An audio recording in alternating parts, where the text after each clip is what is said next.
আগের দিন রাত্রে বিছানার চাদর গামছা এগুলো সব মেখে রেখে দিয়েছিলাম, আর সকালে উঠে সেগুলো আগে কেচে দিয়েছি, কারণ আমাদের এখানে 6টা থেকে জল দেয়, 7টা বাজে জলের স্পিডটা কমিয়ে দেয়, আর কাচাকুচি করলে খুব কষ্ট হয়, তাই জন্য আগে কেচে নিয়েছি। তারপরে উঠোনটা ঝাঁট দিয়ে দিলাম, ঘরটা মুছে নিয়ে একেবারে স্নান করে নিলাম। স্নান করে আমার গোপাল সোনাকে তুলে দিলাম ঘুম থেকে, দিয়ে সব ঠাকুরকে সেবা দিয়ে দিলাম, দিয়ে চা বসিয়ে দিলাম। আর চাটা বসিয়েছি কিনা গ্যাসটা পুড়িয়ে গেছে, কি কপাল আমার, এত কাজ করে এলাম একটু চা খাবো কিনা গ্যাসটা পুড়ে গেছে। আবার সেই ইন্ডাকশানটা সামসুরে তুলে থাকে, সেখান থেকে পেরে আবার ইন্ডাকশানে চা বসলাম।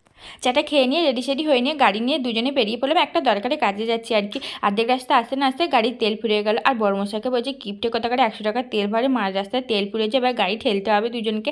আর যাই হোক, তারপরে একটুখানি স্টার নিল, গিয়ে পেট্রোল পাম্পে তেলটা ভরে নিলাম। আর আজকে কপালটা সত্যি খারাপ, আর এসে গেলাম স্টেশনে, ট্রেনে উঠে বললো, আর ট্রেনে উঠেছি বড়মশাই ঘুমবো না সেটা আবার হয়, স্টেশন আসতে তবে বড়মশাই ঘুম ভাঙলো। তারপরে চলে আসলাম এই যে বাবুঘাট, এখান থেকে লঞ্চ যাবো। আর এই যে বড়মশাই এখন ঘড়ি গরম নিয়ে নিচ্ছে, ঘড়ি গরম খেতে খেতে লঞ্চে উঠে পড়লাম।